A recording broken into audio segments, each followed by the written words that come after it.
Buenas noches. Para la clase de Derechos Humanos y Derecho Internacional Humanitario tenemos el caso de la Corte Interamericana, el caso Mujeres Víctimas de Tortura Sexual versus México, sentencia el 28 de noviembre de 2018. Integrantes de Yanira Castillo, Alejandro Velázquez, Alexander Contreras y Freddy Alexis.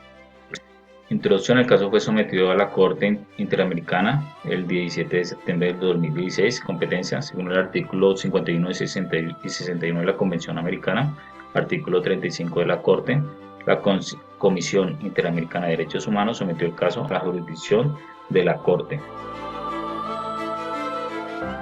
Procedimiento ante la Corte: notificación al Estado y a los representantes, escrito de solicitudes, argumento y pruebas, escrito de contestación, fondo de asistencia legal, observaciones, salas de excepción preliminar y el reconocimiento de responsabilidad, audiencia pública, amicus curiae. Procedimiento ante la Corte: alegatos y observaciones finales escritos, erogaciones en aplicación del fondo de asistencia, prueba e información para mejor resolver, observaciones a la información y prueba para mejor resolver y prueba superveniente sobre gastos. Deliberación del presente caso. La Corte es competente para conocer el presente caso, ya que México hace parte de la Convención desde el 24 de marzo del 81 y reconoció competencia del Tribunal el 16 de diciembre del 98. Asimismo, ratificó los tratados contra la tortura el 22 de junio del 87 y violencia contra la mujer el 12 de noviembre del 98. Excepción preliminar. El Estado presentó una excepción preliminar alegando que la Comisión había incurrido en un error grave que vulneró su derecho de defensa. La Comisión señaló que lo alegado por el Estado no tenía el carácter de una excepción preliminar. El Estado mexicano no logró satisfacer la carga argumentativa y probatoria exigida por la Corte para efectuar un control de legalidad de las actuaciones de la Comisión. En tanto, no ha logrado probar la existencia de error alguno ni tampoco ha podido indagar cuál es el perjuicio concreto que habría sufrido. Los representantes alegaron que la Comisión no incurrió en error alguno, ya que valoró el incumplimiento del Estado y actuó dentro del marco de sus competencias, y el Estado no demostró que la actuación de la Comisión resultara en perjuicio para su derecho de defensa. El sistema al que pertenece es el Sistema Interamericano de Derechos Humanos, que hace parte de la OEA. Este sistema tiene tres documentos principales, que es la Declaración de los Derechos, Declaración Americana de los Derechos y Obligaciones del Hombre, la Convención Americana de los Derechos Humanos y el Protocolo de San Salvador.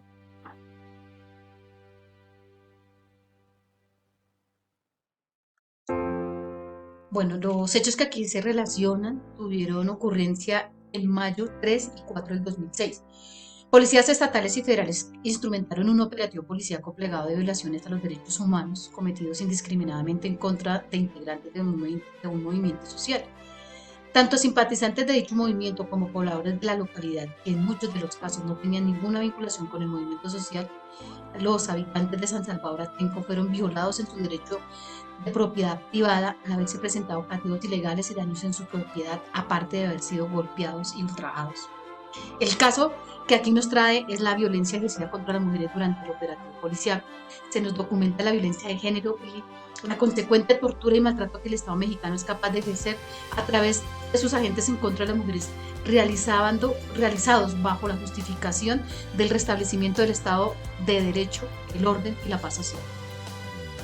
Las mujeres que denunciaron estos hechos, encontramos a Yolanda Muñoz Diosdada, Norma Jiménez, Mariana Selvas, Georgina Rosales, Ana María Velasco, Sugen Cuevas, Bárbara Méndez, María Cristina Sánchez, Angélica Torres y Claudia Hernández.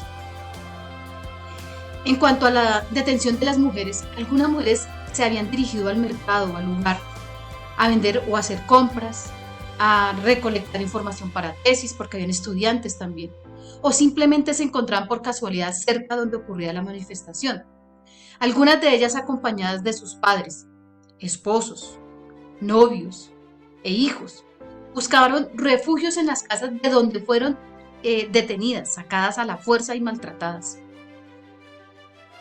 Los vejámenes por los que pasaron fueron el abuso sexual, torturas, desaparición entre la detención y el traslado al centro de readaptación social, hacia Anteaguito, utilizando instrumentos como bolillos, armas, los dedos, la lengua y sus órganos genitales. Fueron accedidas carnal y violentamente, delante de sus esposos y de sus hijos. Además de ser humilladas e insultadas, también fueron golpeadas y amenazadas de muerte. Durante todo el procedimiento no tuvieron compasión con ninguna de ellas, inclusive cuando una de ellas tenía el periodo y fue maltratada y abusada por varias personas, por varios hombres. Se tornaban entre ellos y en algunos de los casos, mientras uno la penetraban, otros las pellizcaban y otros las golpeaban y las obligaban a decirles cosas. Posteriormente, varias de las víctimas sufrieron un trato denigrante por parte de los primeros médicos en atenderlas. Esto fue al llegar al CEPRESO, al centro carcelario. Aparte que ellas pensaron que ya aquí se iba a solucionar todo este conflicto y que pues iban a estar más tranquilas. No fue así. Allí también fueron abusadas y maltratadas. Los médicos se negaron a revisarlas, a practicarles exámenes ginecológicos, así como a reportar y registrar la violación sexual. Se iniciaron diversos procesos penales para investigar los hechos denunciados por las mujeres víctimas del caso, ninguno de los cuales ha concluido, a excepción de un procedimiento penal que finalizó con una absolución. Los derechos que aquí se violaron fue la integridad personal, la vida privada y no ser sometido a tortura, consagrados en los artículos 5.1 y 5.2 y 11 de la Convención, el artículo 1 y 6 de la Convención Interamericana contra la Tortura, el derecho a la libertad personal consagrado en el artículo 7, numeral 1, 2, 3 y 4, el derecho a la defensa consagrado en el artículo 8.2 literales B, D y E de la Convención Americana, los artículos 8.1 y 25.1 de la Convención Americana sobre los derechos a las garantías judiciales y a la protección judicial, el artículo 5.1 de la Convención Americana de la violación del derecho a la integridad personal. Esto fue lo que ocurrió, estos fueron los hechos más importantes de esta sentencia. Excepciones preliminares de los estados o defensa. México reconoció su responsabilidad internacional por la violencia física, psicológica y sexual, incluyendo actos de tortura sufridos por las 11 mujeres víctimas de este caso, así como por la privación de la libertad, la falta de notificación de las razones de la detención y la ausencia de una defensa adecuada. El 16 de junio de 2006 se inició la investigación en contra de 17 policías estaduales y 4 policías municipales por el delito de abuso de autoridad en agravio de María Patricia Romero, su padre y su tío. El 19 de junio de 2006 se libró orden de aprehensión y el 30 de junio de 2006 se decretó el auto formal prisión tras diversos recursos legales. Se declaró insubsistente el enjuiciamiento respecto de algunos policías por insuficiencia probatoria, mientras que otros fueron absueltos, ausencia de una respuesta adecuada por parte del Estado. Defensa. El tribunal concluyó que las detenciones iniciales de las 11 mujeres víctimas del presente caso fueron ilegales y arbitrarias, y que la medida de prisión preventiva impuesta a las víctimas resultó arbitraria en tanto no respondió a una finalidad legítima. La Corte estableció que las investigaciones realizadas por el Estado no fueron llevadas a cabo con la debida diligencia y perspectiva de género requeridas cuando existían indicios de la participación de agentes federales y no se investigaron todas las posibles formas de responsabilidad individual por los actos. Se destacó la gravedad de la violencia verbal y psicológica a la que también fueron reiteradamente sometidas por medio de insultos y amenazas con connotaciones altamente sexuales, machistas, discriminatorias y en algunos casos misóginas. El tribunal consideró que los familiares padecieron un profundo sufrimiento y angustia en detrimento de su integridad psíquica y moral. Además de las investigaciones penales de carácter jurisdiccional, el 16 de octubre de 2006, la Comisión Nacional de Derechos Humanos emitió su recomendación, donde identificó una serie de violaciones de derechos humanos en los operativos del 3 y 4 de mayo por diversas autoridades estaduales y federales. Con relación al petitorio, en lo cual respecta a los hechos presentados el 2 y 4 de mayo del 2006, en el cual el Estado fue sentenciado por la responsabilidad internacional que tuvo en lo que respecta a la atención médica adecuada y la afectación a la salud y las garantías judiciales y el deber de investigar los hechos relacionados con los policías como tal que se vieron comprometidos con todos aquellos actos y vejámenes sexuales y denigrantes que sufrieron aquellas mujeres en el traslado a CESPRO. Se evidencia como tal la falta de legitimidad por parte del Estado para afrontar como tal la investigación y como tal la omisión que hubo en cuanto al esclarecimiento de los hechos.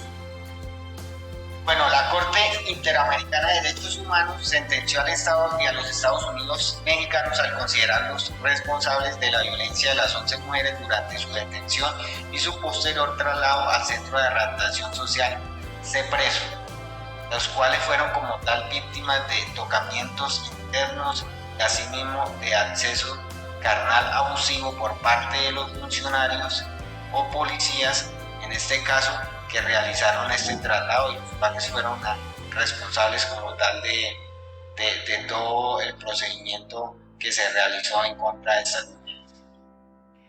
Continuar e iniciar nuevas investigaciones para encontrar y sancionar a los responsables, en este caso los policías que estuvieron a cargo de todo el procedimiento en cuanto al traslado de las mujeres y como tal que abusaron sexualmente de estas personas, como asimismo indemnizar y brindar un tratamiento médico e íntegro y psicológico para las víctimas, brindar de forma gratuita e inmediata el tratamiento médico y psicológico a las víctimas del presente caso, así como a sus familiares, en este caso a su hijo y al señor padre, los cuales tuvieron que pasar por esta situación tan lamentable de observar a su hija, la cual fue sometida a tratos crueles, inhumanos y degradantes en cuanto a su integridad personal, como a actos sexuales y abusivos.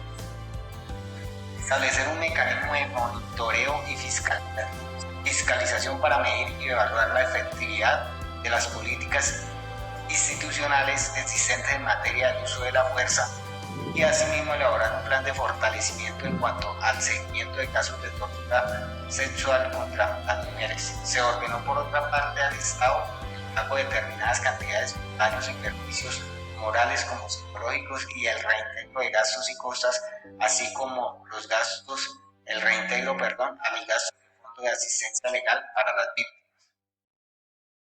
Bueno, las conclusiones que podemos llegar es que estas mujeres por fin tuvieron una justicia que venían buscando desde el 2006. Recordemos que ellas fueron vulneradas en unos acontecimientos que ocurrieron en Atenco y que durante 10 años buscaron justicia en México y no la encontraron.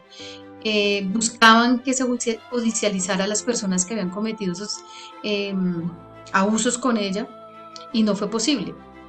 Entonces ellas acuden a la Corte Interamericana para digamos que de alguna manera suavizar ese dolor y todo ese daño interno que se les hizo a estas mujeres. Y allí, a pesar de que el gobernador en su momento, cuando ellas colocaron las denuncias en México, la respuesta era que no iba a haber investigación porque simplemente allí no había ocurrido ningún abuso de autoridad y mucho menos abuso contra ellas, que simplemente ellos estaban cumpliendo con su deber. Acuden ellas a la Corte Interamericana les da justicia y el gobernador reconoce que sí, efectivamente, sí hubo ese abuso de poder por parte del Estado. La Corte Interamericana les pide al Estado que no se vuelva a repetir este tipo de hechos contra la mujer ni contra ningún ser humano, que no se puede estar sometiendo ni a tortura, ni a abuso sexual, ni a abuso físico a ningún ser humano. Y allí encuentran las mujeres como este alivio, esa justicia que venían buscando, como de no ser revictimizadas, sino más bien ser visibilizadas como víctimas, que se reconociera realmente que eso había ocurrido en México. Muchísimas gracias.